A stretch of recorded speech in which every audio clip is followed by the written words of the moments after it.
Good afternoon, ladies and gentlemen. Today is December the 17th, 2016. I'm your host, Mike, along with my co-host, Dave. Welcome to this edition of the Philly Pod. Mike, what's going on, man? Not much. How about you? Well, I'm doing okay. Flyers still continue their hot play as of this recording. 10 in a row, going to be going for 11 straight.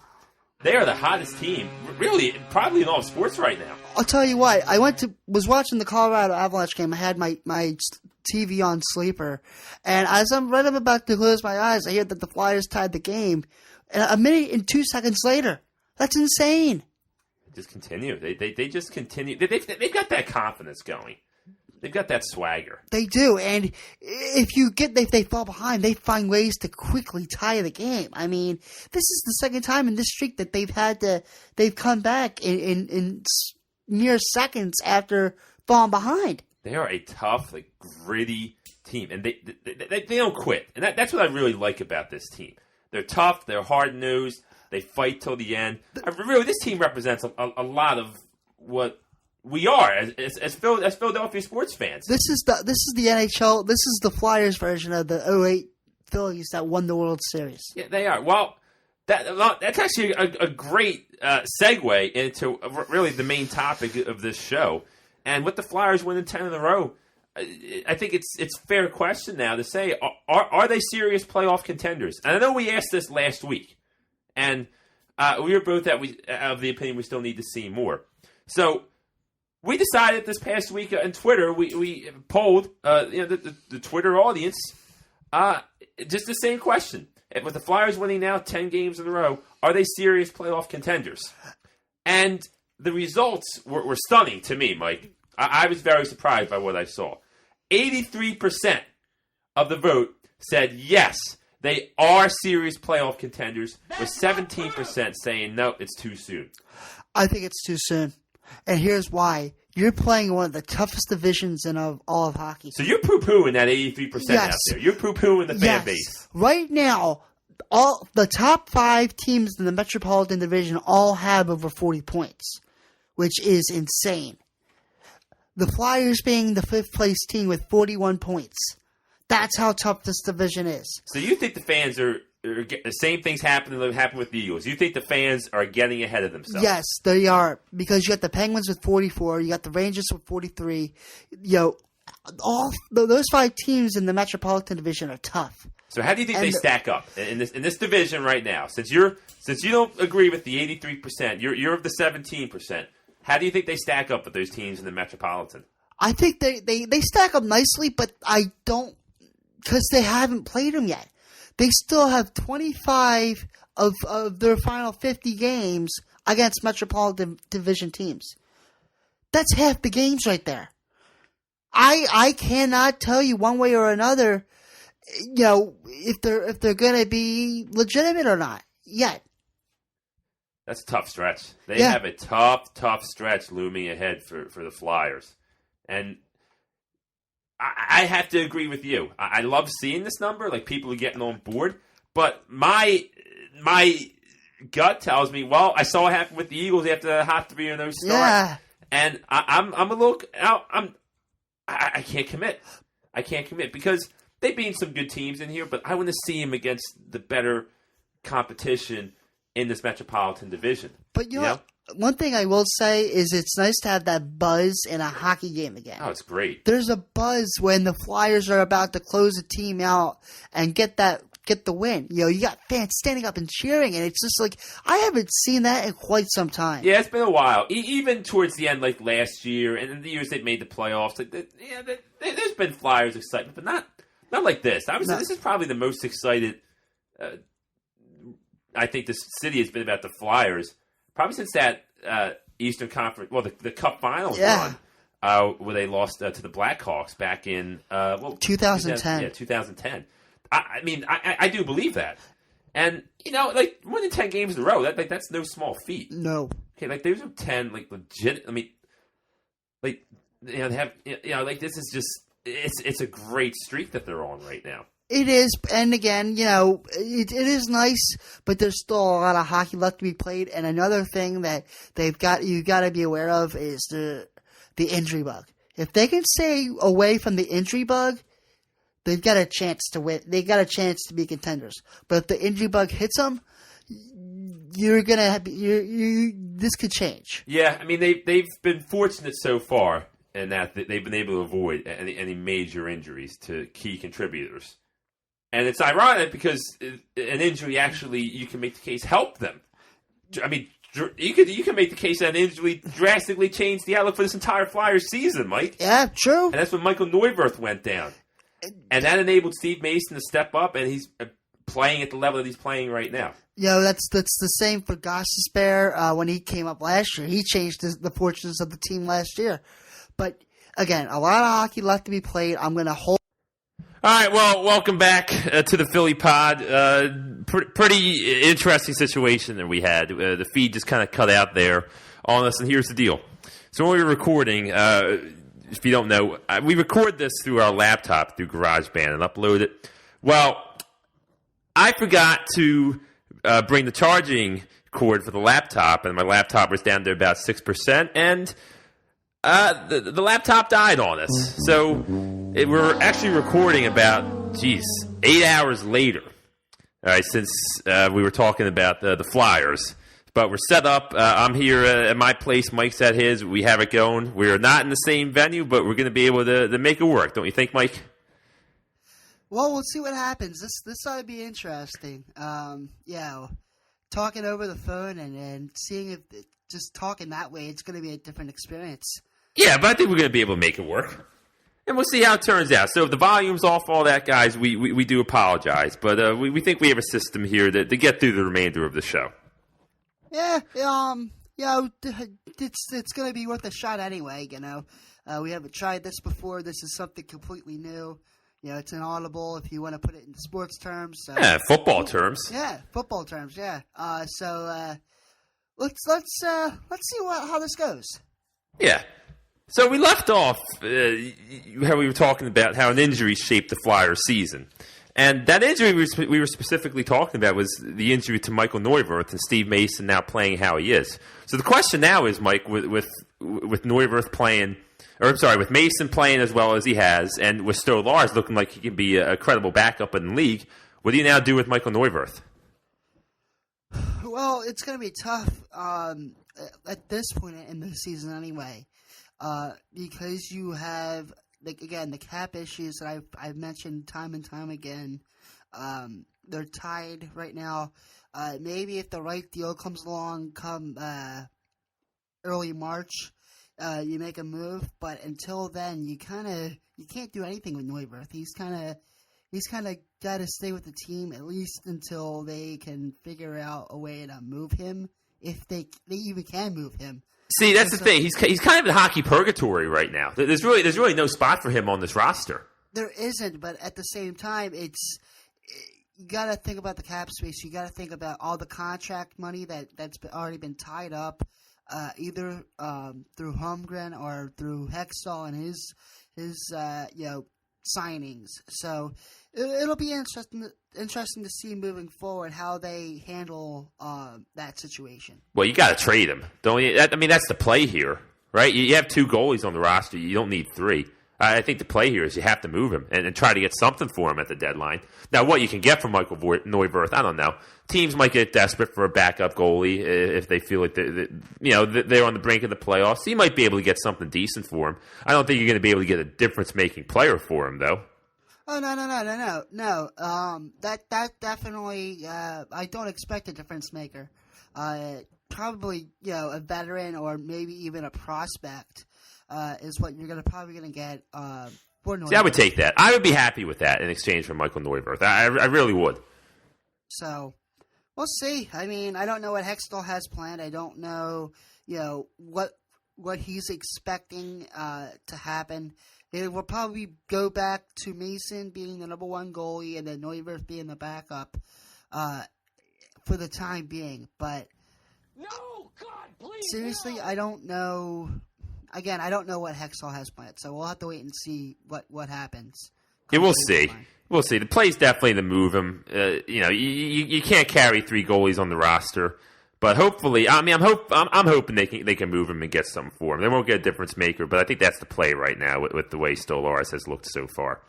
But we mentioned we're recording 8 hours later, and unfortunately, the Flyers did play the Dallas Stars, and Mike, the streak is over. The streak is done. The Flyers suffered their first defeat in their last 10 games. They lost 3-1 to the Dallas Stars. So we knew it was inevitable that was going to happen. It was a tough game on the road going into Dallas. Not a particularly good game from the Flyers today, but yeah, and I think we all knew they weren't going to win the 40-something remaining games. Okay, so it was a good run for the Flyers. One of the best they've had in years, really. Yeah, since about 1985. You're talking 31 years there. And that's how hockey goes sometimes. Sometimes you're just, when you're hot, you're hot.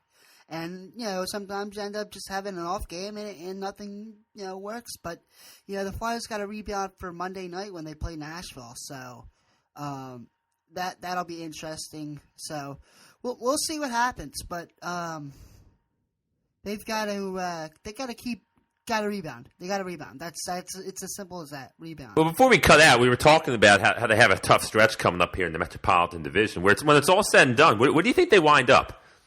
Because they have some good teams still ahead of them here in the Metropolitan, and some tough games ahead. Where do you think they wind up come playoff time? Well, right now, I looked at the standings. I've been looking at the standings, keeping a close eye on that. And right now, you are looking at probably if not a wild card spot, maybe the third spot in the Metropolitan. What's that going to get you, like overall seeding in the conference? Will that get you the third seed in the conference? Yeah, and what happens if you get a top 3 seeding in the conference, what happens is you would either play. If you're the top seed, you get one of the wild card teams, depending on where you stand overall in points. Right. If you end up getting the second or third seed, you'd play the second or third place team within your division. So it all depends on how you finish in the division, or if you're a wild card team, you play one of the the division winners, depending on points and depending on where you stand, points wise. Because I'm looking here at the teams that are currently above them in the Metropolitan, like Washington, Columbus, the Rangers, and the Penguins. I don't think they're going to be able to catch the Penguins. I don't think they're a better team than the Penguins right now. I think they could catch the Rangers. I think they could make a run at the Rangers and possibly eclipse them. I don't think they can get past Columbus, and I don't think they can get past Washington. So I think there's a chance they could come out being the fourth best team out of the Metropolitan, which isn't that bad. This is a tough division, toughest division in the NHL. Very tough. Again, we mentioned this earlier in the podcast where, the top 5 teams all have above 40 points. And when you have a division that strong, of course it's going to be tough to win that division. So it's all about how they play, avoiding the injury bug, making sure you stay focused, and just moving forward and trying to get one of get into the playoffs. If you get in, you can win. And it's just making it to the dance. Yeah, you're exactly right. We've seen that in all the sports, really. Just get into the dance, and then you never know what's going to happen. Yeah, you look at what they did in 2010. We mentioned this earlier in the show. They that was one of the crazier things I've ever seen in my life. That was a surprising run. I think we can all. I think this whole city was surprised when they made that run in 2010. To get in on the last day in a shootout, then to fall down 3-0 to the Boston Bruins, force a Game 7, fall down 3-0 again in Game 7, and win that series. I had never seen anything like it in my life. Never. No, that was a pretty awesome game, and it was a good series, good moment in Flyers history. But you mentioned the dance, dude, and we are, don't look now, but we're getting close to another big dance coming up. The NFL playoffs are right around the corner, man. And while the Eagles aren't going to be in the playoffs this year, it's still worth mentioning. Like, this is going to be the road to the Super Bowl coming up here, man. It's going to be an exciting time. Maybe not here in Philadelphia, but if you're just a general NFL fan, like, you're getting into a really, really exciting area of the season. Oh, definitely. You mentioned the Chiefs. You look at, the Cowboys. Anything can happen in the playoffs. It's wide open this year, Mike. Like, I honestly, like, last year, I kind of had a feeling, like, all right, the Broncos are going to be there, Patriots are going to be there. You kind of had a feel for who, Carolina was 15-1, Arizona was 13-3. You knew who the teams were going to be this year. You knew who, last year, you knew who the players were going to be. This year, though, man, I look at the standings, I have no idea. Yeah. I have no clue who's going to come out of what division. It's completely wide open. And then, you have it's anyone's Super Bowl this year. The Patriots are questionable without Gronk, although I bet they'll be in the AFC Championship game. You have Dak Prescott, a rookie who's leading the Cowboys on an amazing stretch. I got to give him credit. And Zeke Elliott as well. Then you have the Chiefs. There are a lot of good teams out there. There are. Like, I mean, in the NFC, I think Dallas right now, they still have to be your favorite to come out. Like, Seattle's offense isn't consistent enough, and their defense took a major blow losing Earl Thomas. So I think you have to write the Seahawks off for being able to make a run at the Super Bowl. I don't see it. Not the way that defense changes when they're missing part of the Legion of Boom. When they don't have Chancellor or Earl Thomas, that defense takes a hit. So I think you have to put them out, and the Cowboys have to be the favorite out of the NFC. And now, the Giants, I will say this, it will be interesting if the Giants can advance in the playoffs, if they can survive and meet the Cowboys, because that is a bad matchup for Dallas. That is a bad matchup for the Cowboys. I will say this, though. It is very, very hard to beat a team twice, let alone 3 times in the same. Oh, I agree. I'm not saying, but it's a bad matchup. They just don't seem to match up well against what the Giants like to do defensively. Oh, definitely. Two of Prescott's worst games as a pro have come against the Steve Spagnuolo defense. And the Giants have done a tremendous job. Right now, I think the Giants are the kryptonite of the Dallas Cowboys. Well, they are. I mean, that's the only team they beat that they've lost to all year. But then you look at the AFC, man. Like I still said, like the Patriots to me were the team to beat hands down until they lost Gronkowski, and that injury just brings them like that much closer to the field. And I'm looking here at the standings, like the Raiders are 10-3. Like I don't see it with the Raiders. I don't think they're ready yet. No playoff experience. And we saw it with that game against the Chiefs a couple weeks ago. Like they, the offense struggled, and they didn't have the defense that could keep that a closer game. It wound up being an 8-point game, a 1-score game, but it didn't have that feel to it, And it looked like the defense caught up with them in that instance. The Texans, now, I mean, the AFC South, you can write that off. Maybe you can make a case for the Pittsburgh Steelers, 8-5 as of this recording, and they're coming on strong late on a 4-game winning streak. The team that I think could make a run, believe it or not, I mean, I'm going out to the Midwest in Kansas City, man. I could see the Chiefs, if the right things play out, I could see the Chiefs making a Super Bowl run. I really could. And you know what? I would agree with you because they do have a coach that has playoff experience. They have a quarterback that has playoff experience. So, yeah, I definitely could see the Chiefs making a case to going to the Super Bowl this year. And people always love to hate on Alex Smith, but people forget, if it wasn't for one muffed punt in that championship game against the Giants, like Alex Smith's in the Super Bowl.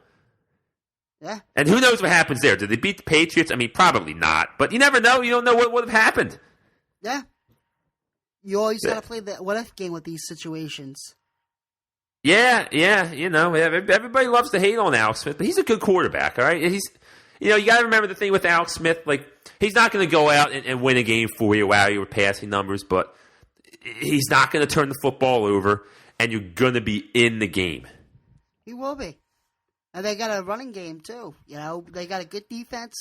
They've got one of those teams that'll surprise you.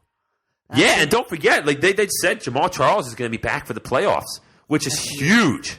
That is going to be a huge, huge boost for that team. That is.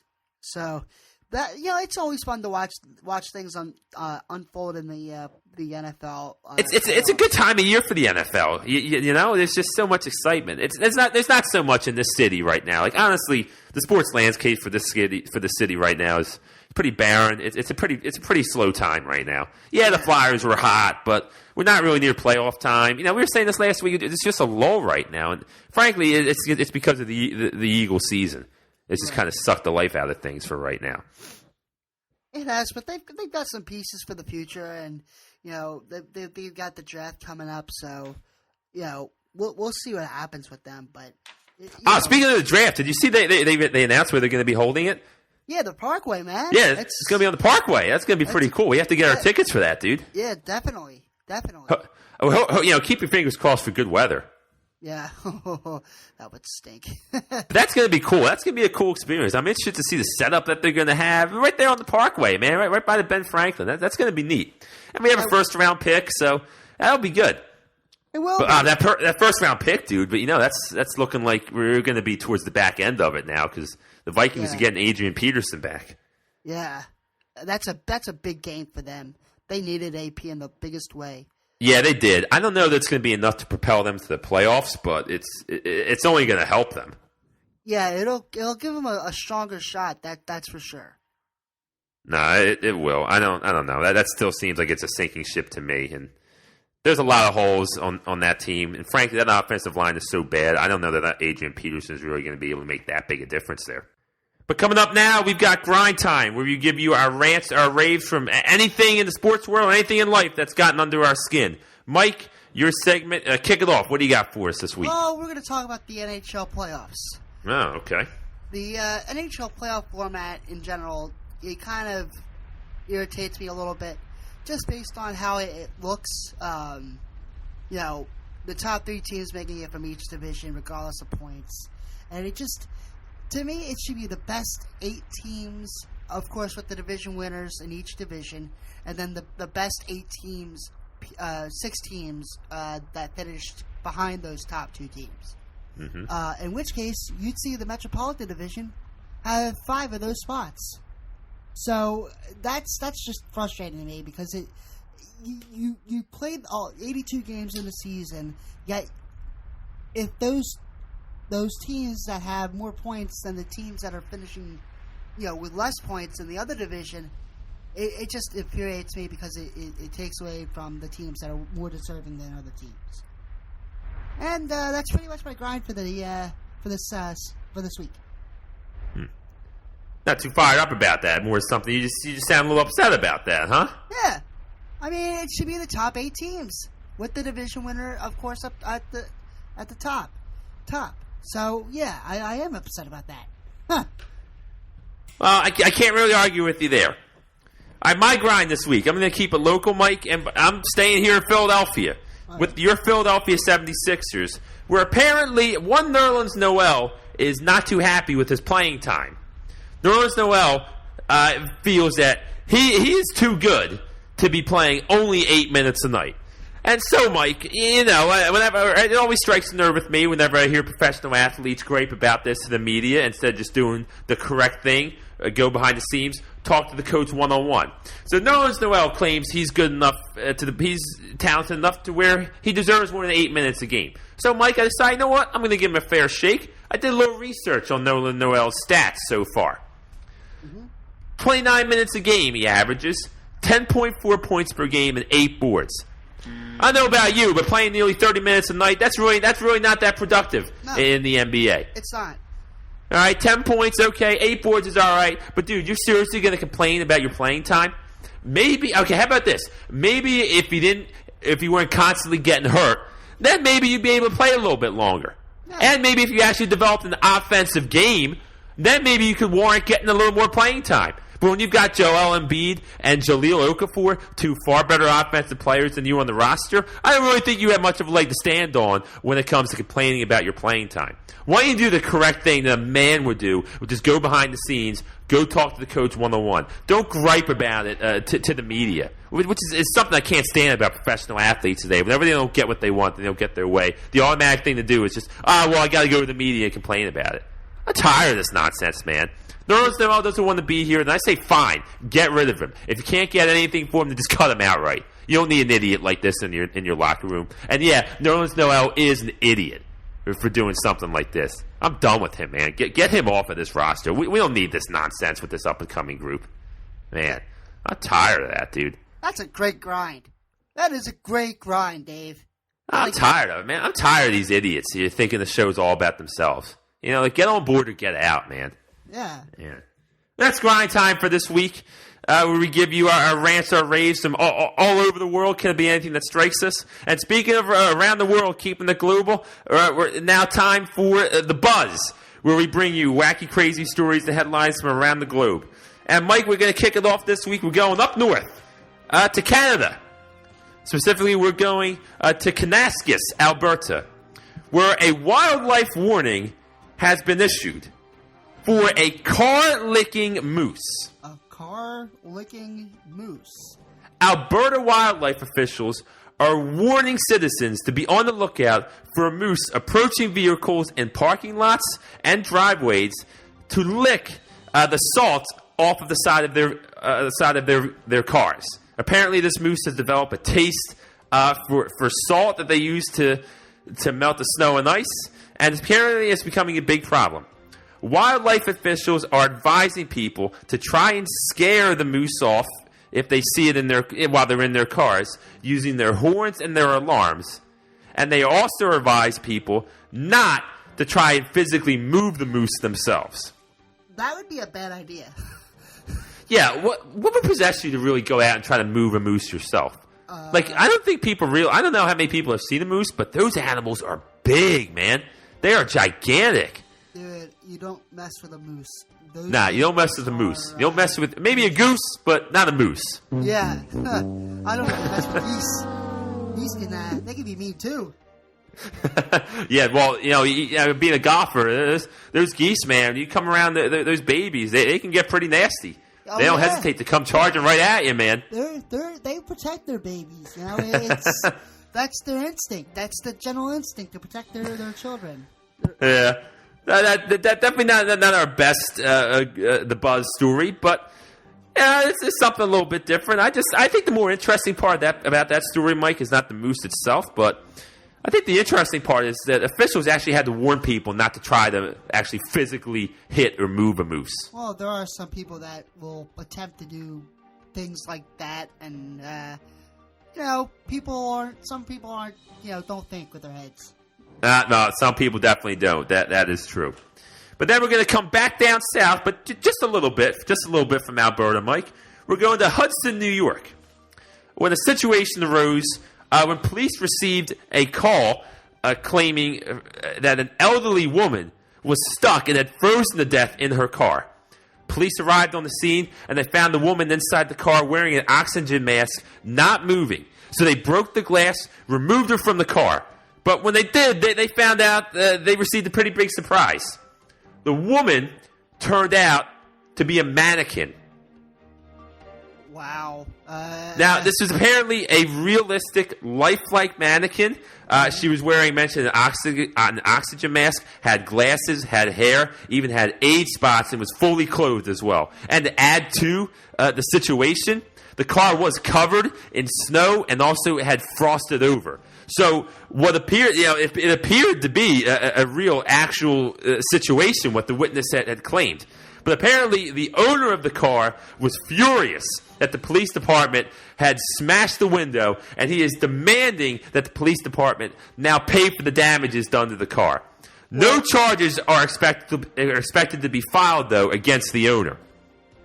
That to me is dangerous because you police don't know it's a mannequin. As a police officer, your duty is to protect, and they thought it was a real person, and they did the right thing. Well, how can you blame them? Given the circumstances, the car was covered in snow and frozen over. That probably looks like that's exactly what happened to the poor woman. And why is this guy leaving this mannequin fully clothed, oxygen mask, all that out in the middle of the car anyway? Did he not? That thought did not realize that, hey, someone might think that this is an actual person in here? Yeah. That to me is just... it's a dangerous situation. The police don't know, and it's the person who called did the right thing. They did the right thing. And props off to the police too for responding so swiftly and taking such swift action. Because if in case that was an actual person, that's exactly what you want. That's exactly what you would want them to do, man. Yeah. I mean, you see someone trapped in a car like that. I'm calling the police. I don't care if it's absolutely or not. Yeah, absolutely. But there you go. There's the buzz for this week. So coming up now, we have our Week 15 against the spread locks of the week. Mike, man, you continue your hot streak. You have another undefeated week previously. So you're now 4-0, man, the last 2 weeks. The floor is yours, Mike. Your time. What do you got for us for Week 15 locks of the week? Well, first off, we're going to go down to Houston, where the Houston Texans are taking on the Jacksonville Jaguars. Oh, divisional matchup. Yes, divisional matchups are always tough. They are. The Houston Texans are favored by 5 points over the Jacksonville Jaguars, and that's who I'm going to go with. The Houston Texans at -5 over the Jacksonville Jaguars. I like that. That's a good play. That's a good play there. Texans at home, too. All right, what else you got for us there, man? Well, we're going to stay in Texas. We're going to go to Dallas, where the Dallas Cowboys are hosting the Tampa Bay Buccaneers. The Dallas Cowboys are favored by 7 points over Tampa Bay, and I'm going to go with Dallas at -7 over Tampa Bay. I'm not sure about that one, man. That's a really, really good Tampa Bay Buccaneers team who's playing some really good football right now. I don't think they win that game, but I think that's going to be closer than people think. I think the Buccaneers are going to cover that number there, man. We'll see. We'll see. We'll see. That might be your first L in a couple weeks, but we'll see. You've been the master so far the last couple, so I can't really speak. All right. But here we go. All right, for me this week, Mike, I like 2 road dogs this week. And I'm going to go out west to start, where the New Orleans Saints are taking on the Arizona Cardinals. Mm-hmm. And the Arizona Cardinals are only 3-point favorites. Your standard home line. Now, I know the Saints don't traditionally play well on the road away from the Superdome, and I know Drew Brees is traditionally not the same quarterback on the road, but I just think the Arizona Cardinals are a mess right now. They just lost one of their best receivers in Michael Floyd, releasing him outright due to a DUI. The offense is a mess. Defensively, they're a mess, too. They're making special teams mistakes. And I think the Saints get back on track here, and I think Drew Brees busts out of that 2-game slump in a big way. So give me the Saints at +3 to win the game and defeat the Arizona Cardinals. And then we're going to swing it back out to the East Coast, Mike, where you have those New York football Giants taking on the 9-4 Detroit Lions. New York Giants are 4-point favorites, but this Detroit Lions team, man, they do nothing but play and win close games. Only 2 of the games that they've won, actually, have been decided by more than 8 points. So they play a lot of close games. So I'm taking the Lions not only to cover the 4 points, but I like them to take down and knock out the New York Giants this week. Oh, man.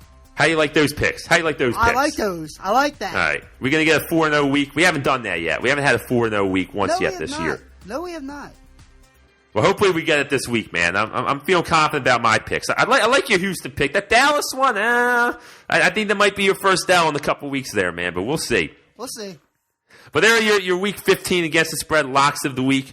Mike likes the Texans -5 over the Jaguars, and he likes the Cowboys -7 against the Buccaneers. I've got the Saints +3 over the Cardinals and the Lions +4 over the Giants. Well, Mike, another episode down. Unfortunately, we saw the Flyers streak come to an end, but they're going to be up there come playoff time. I don't know about Stanley Cup or anything teams to beat, but they'll be in, and that'll be something to keep us occupied. We've already talked about that before. I'm sticking with my call.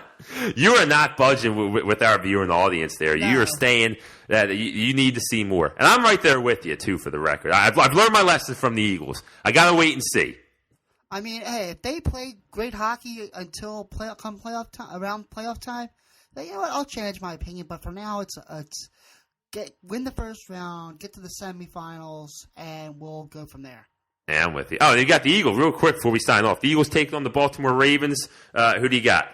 Baltimore.